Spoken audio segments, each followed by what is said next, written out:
दोस्तों नमस्कार। वृश्चिक राशि वाले मेरे मित्रों, आप सभी का आज के ज्योतिष के इस विशेष और आपकी ज़िंदगी में एक बहुत बड़ा परिवर्तन लेकर आने वाले कार्यक्रम में बहुत बहुत स्वागत है। हृदय से अभिनंदन है। माता रानी आपकी हर एक मनोकामना पूरी करें और आपके जीवन में सुख और समृद्धि लेकर आएं। दोस्तों, आज के इस वीडियो में जो जानकारी, जो ज्ञान हम आपको देने जा रहे हैं, उसे जानने के बाद आपकी आंखें फटी की फटी रह जाएंगी, क्योंकि आज के इस वीडियो में हम आपको बताने जा रहे हैं उस एक भयंकर नकारात्मक तांत्रिक वस्तु के बारे में जो आपके घर के सबसे शुद्ध और पवित्र स्थान पर रखी हुई है, यानी कि पूजा घर पर रखी हुई है। दोस्तों, अब आप खुद ही सोच कर देखिए कि यदि किसी इंसान को धीमे धीमे पूर्ण रूप से समाप्त करना है तो फिर उसे समाप्त करने का सबसे अच्छा तरीका है कि उसके ऊर्जा क्षेत्र को दूषित कर देना, जिससे कि घर में घोर नकारात्मकता भर जाए, जिसे हम भूत प्रेतों का वास करना कहते हैं। उसके बाद सभी लोग आपस में झगड़ेंगे, प्रेम संबंध समाप्त हो जाएंगे और काम धंधे व्यापार की गति पूर्ण रूप से रुक जाएगी। चारों तरफ बीमारियां होंगी, घर में तनाव का माहौल रहेगा और आवक होगी नहीं, जिससे कि कर्जा भी बढ़ता चला जाएगा। यह वही स्थिति है जिससे कि आपकी राशि के जातक इस समय गुजर रहे हैं और इसका सबसे बड़ा कारण है यह एक चीज। जी हाँ दोस्तों, यकीन मानिए कि हर एक चीज की अपनी एक खास ऊर्जा होती है और कुछ चीज़ों में सकारात्मक और कुछ चीज़ों में घोर नकारात्मक ऊर्जा होती है। अब ये जो नकारात्मक ऊर्जा वाली चीज़ें होती हैं, इनका प्रयोग ऐसे लोग करते हैं जो किसी का अनर्थ करना चाहते हैं और जानबूझकर इन चीज़ों को ऐसी जगहों पर रख दिया जाता है जिससे कि सामने वाले को कुछ पता भी न चले और वह धीरे धीरे पूर्ण रूप से बर्बाद हो जाए, मिट जाए। जी हाँ दोस्तों, तो अब आपको सतर्क हो जाना है, क्योंकि अब हम आपको बताने जा रहे हैं उस एक चीज़ के बारे में जिसने आपको पूर्ण रूप से बर्बाद कर दिया है। जी हाँ दोस्तों, वीडियो बेहद ही खास है और आपकी पूरी ज़िंदगी को बदल देगा, आपकी जान भी बचा लेगा। क्योंकि दोस्तों, बातें तो आज के समय में सभी करते हैं, लेकिन मुख्य बात, ज़रूरी बात बहुत कम ही लोग कर रहे होते हैं, क्योंकि लोग केवल इधर उधर की बातें करके समय काट के चले जाते हैं। किसी की ज़िंदगी में कोई बदलाव आ रहा है या किसी की ज़िंदगी अच्छी हो रही है, सुधर रही है, इससे किसी को कोई फर्क नहीं पड़ता है। स्वार्थी माहौल हो चुका है। लेकिन जो देवी देवताओं से जुड़े हैं, साधक हैं, उन्हें इस बात की पूरी फिक्र बनी रहती है। तो हम आपको बता दें कि हम लंबे समय से माँ भद्रकाली की साधना करते आ रहे हैं और उन्हीं की कृपा और आशीर्वाद से आज हम इस काबिल हो पाए हैं कि आपको कुछ ज्ञान की बात बता रहे हैं। तो हमारा केवल एक मकसद यह रहता है कि हम आपको वो बातें बताएं जो कोई नहीं बताता, और उन बातों को जानने के बाद आप उन बातों का जब प्रयोग करें तो आपका जीवन 100% बदले। और जब आपके जीवन में खुशियां आएंगी, आपकी उन्नति होगी, आपके परिवार में प्रेम होगा, तो इससे हमारा पुण्य का घड़ा भरेगा, माई के प्रति हमारी भक्ति पूर्ण हो जाएगी। यही एक भक्त की चाह होती है। तो बस अब हम आपसे केवल इतना चाहेंगे कि आप इस वीडियो को पूरा देखें। इस वीडियो को देखने के बाद आपका जीवन 100% बदलेगा, यह हम आपको गारंटी देते हैं। तो चलिए दोस्तों, आज के इस महत्वपूर्ण ज्ञानवर्धक वीडियो को शुरू करते हैं। लेकिन इससे पहले आपसे एक निवेदन है कि कमेंट में पूरे भक्ति भाव के साथ जय माँ भद्रकाली कृपा करो, या फिर जिनके जीवन में पीड़ा है, कष्ट है, वो लिखें जय माँ भद्रकाली रक्षा करो। एक बार नहीं 3 बार लिखना और अपने मन में भाव को भी बनाकर रखना। साथ ही साथ अपना नाम और अपना स्थान और अपने जीवन की मूल समस्या लिखकर भी अवश्य भेज दें। दोस्तों, हम आपको बता दें कि जिन लोगों ने अपने नाम और स्थान और समस्याएं भेजी थी, हमने शनिवार के हवन में उनके नाम से आहुतियां करवा दी हैं और उनकी अर्जी माई के दिव्य दरबार में भी लगा दी है। अब जल्दी ही उनके जीवन में खुशियां आएंगी, उन्हें शुभ समाचार मिलने शुरू हो जाएंगे, माई की कृपा उन्हें प्राप्त होगी।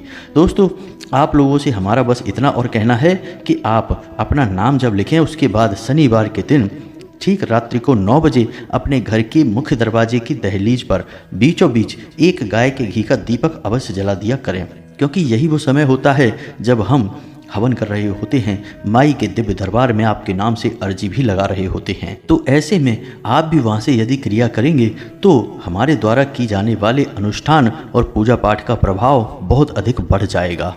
उम्मीद है आप हमारी बात समझ रहे होंगे। तो चलिए दोस्तों, वीडियो में आगे बढ़ते हैं। दोस्तों, क्या आप जानते हैं कि आपके पूजा घर में कौन सी चीज़ें हैं जो पूर्ण रूप से वर्जित हैं। सबसे पहली चीज़ है निर्माल्य। जी हाँ दोस्तों, अब निर्माल्य क्या होता है कुछ लोगों को शायद इसके बारे में पता ही नहीं होगा, तो ध्यान से सुनिए।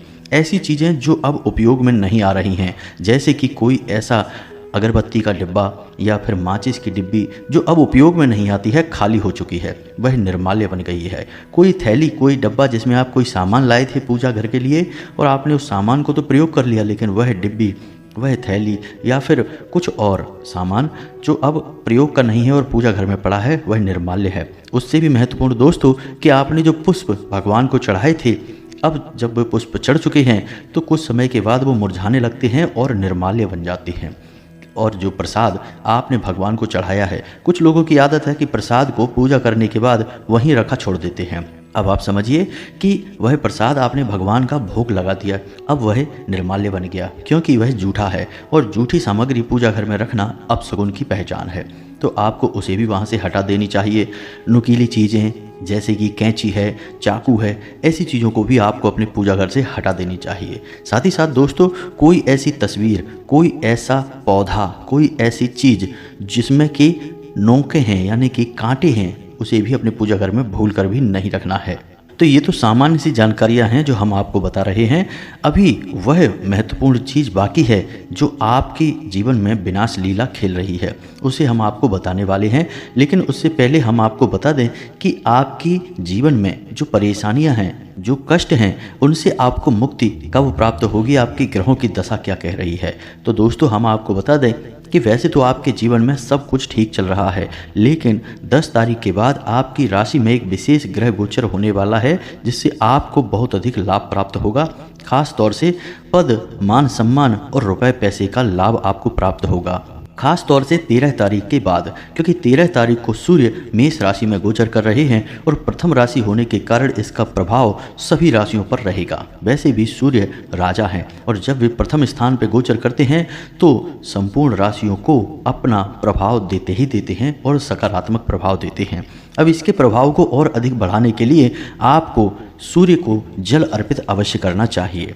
जल अर्पित करते समय आप सूर्य मंत्र का भी जाप अवश्य करें। और दोस्तों, एक बात हमेशा याद रखें कि आपके पास चाहे किसी भी प्रकार का ग्रह दोष हो, चाहे लाभ हो रहा हो, चाहे नुकसान हो रहा हो ग्रहों की वजह से, यदि आप सूर्य को लगातार जल अर्पित करते रहते हैं तो आपको जीवन में ग्रहों की वजह से बहुत बड़े नुकसान नहीं होते हैं, बहुत अधिक पीड़ाएं नहीं होती हैं, क्योंकि सूर्य ग्रहों का राजा है, केंद्र है। और जब राजा प्रसन्न है तो प्रजा और उसके मंत्री संतरी तो अपने आप ही प्रसन्न रहेंगे आपसे। आपको नुकसान पहुंचाएंगे भी तो बहुत आंशिक होगा, बहुत अधिक पीड़ा नहीं पहुंचाएंगे। इसी के साथ साथ दोस्तों, आपको एक छोटा सा कार्य और भी करना चाहिए, जिससे कि आपके जीवन में उन्नति आएगी और आपकी परेशानियां दूर होगी। आपके घर में माँ और पिता दोनों लोग हैं, उनका आपको सम्मान करना है, उनके साथ आपको कुछ समय बिताना है।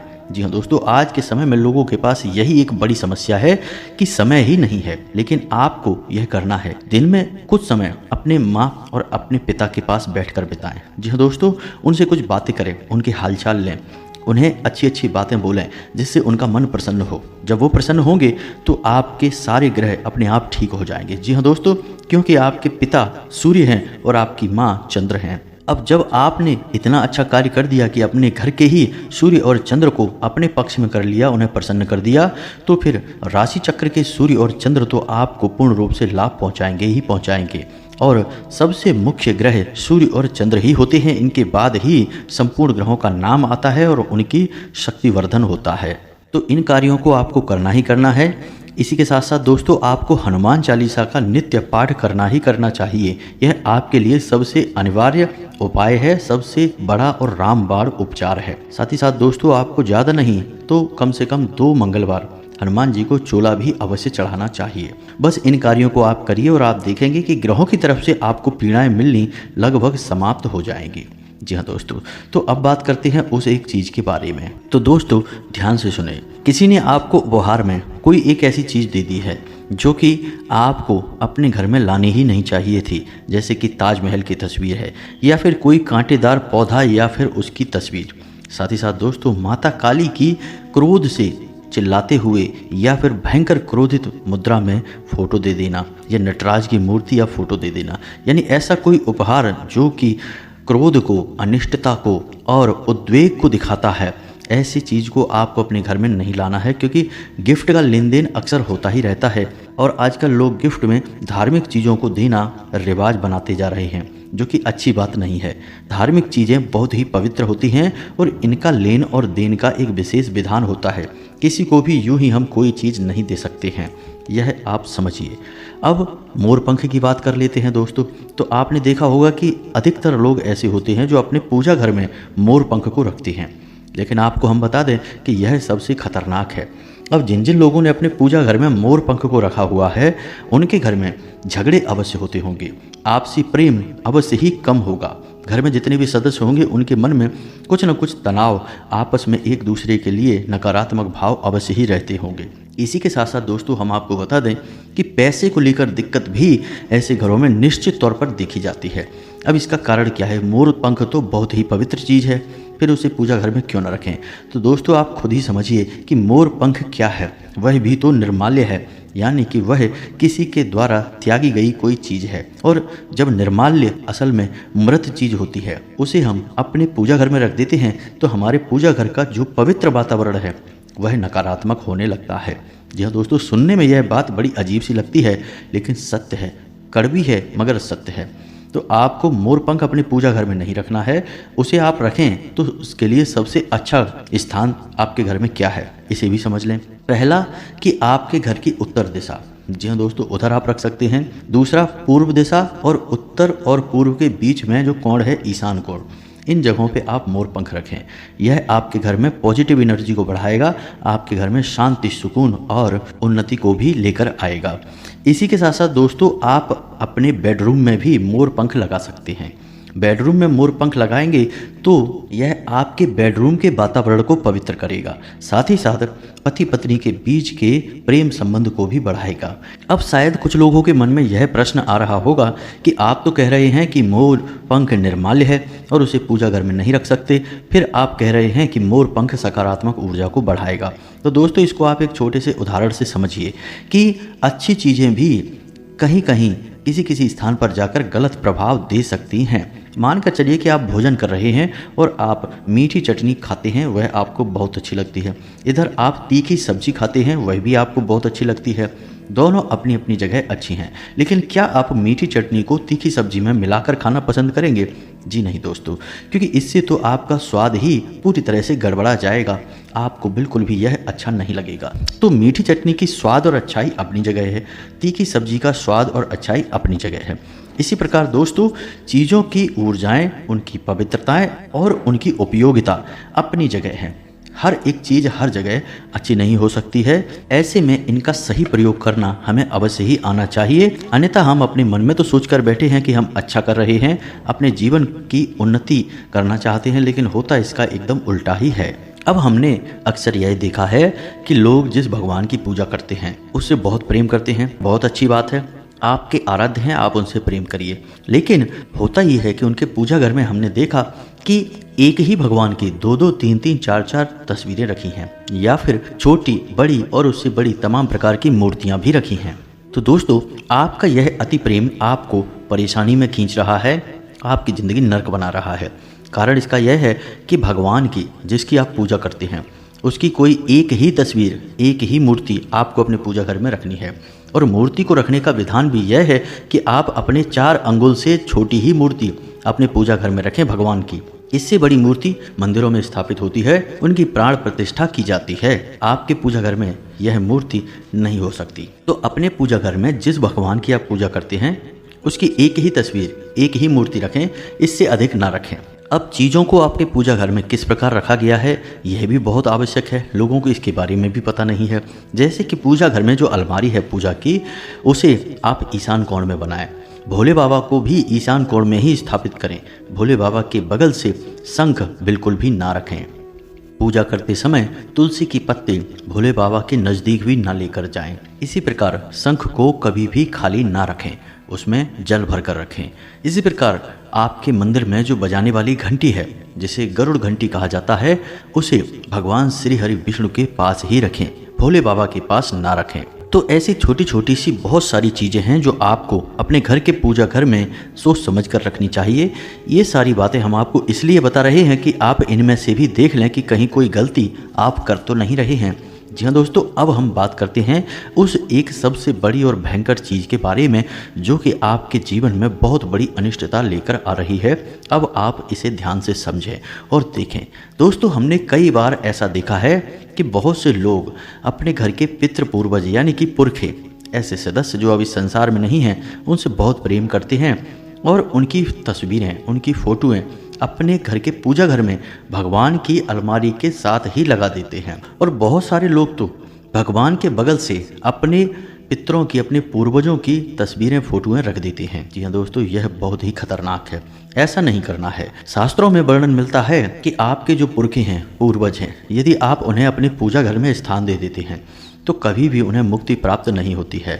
अब जब मुक्ति प्राप्त नहीं होगी तो वे प्रेत बनकर भटकेंगे, और प्रेत बनकर भटकेंगे तो वे अपनी इच्छाओं की पूर्ति भी करना चाहेंगे, क्योंकि प्रेत योनि में सारी इच्छाएं बिल्कुल वैसी ही होती हैं जैसी कि जीवित इंसान की होती हैं, और उन इच्छाओं की पूर्ति के लिए प्रेत यहाँ से वहाँ भटकता है। और ऐसे में प्रेत माध्यम बनाते हैं अपने ही घर के सदस्यों को।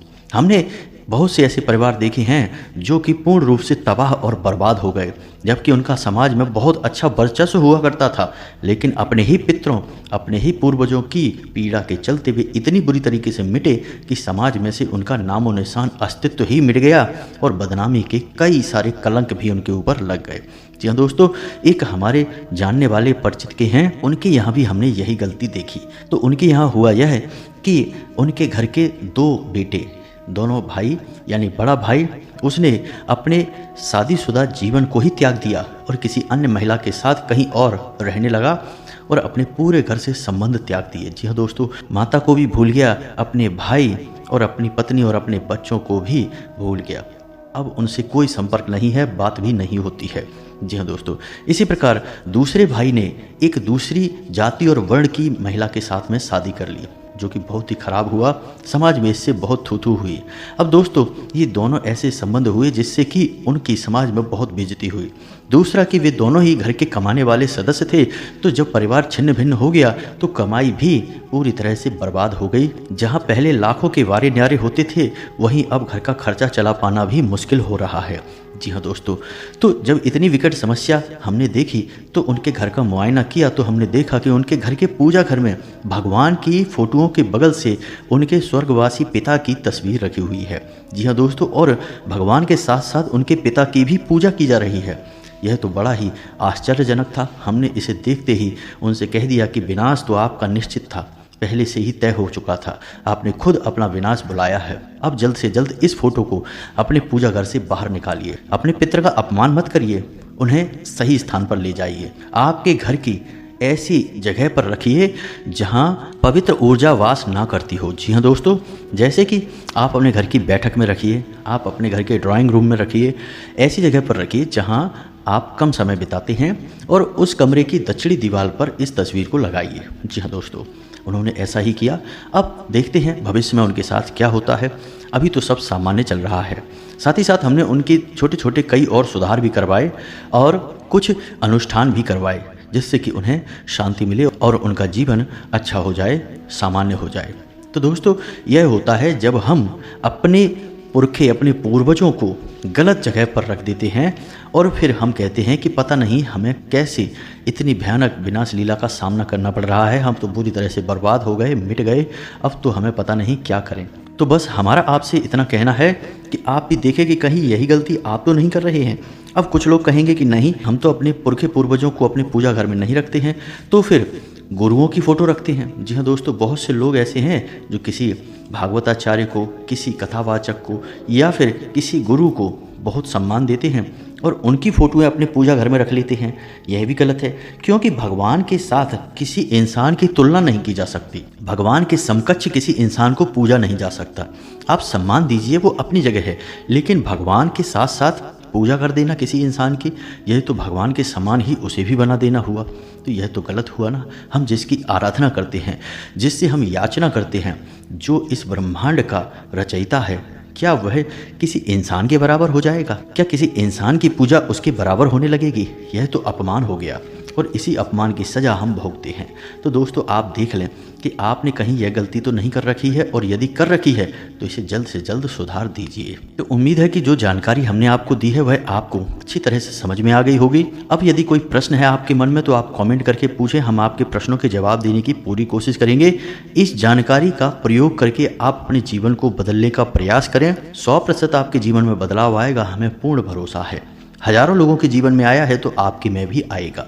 यदि जानकारी अच्छी लगी है तो चैनल को सब्सक्राइब अवश्य करें और वीडियो को लाइक भी करें। मिलते हैं अगले ज्ञानवर्धक वीडियो में, तब तक के लिए धन्यवाद। जय माता की।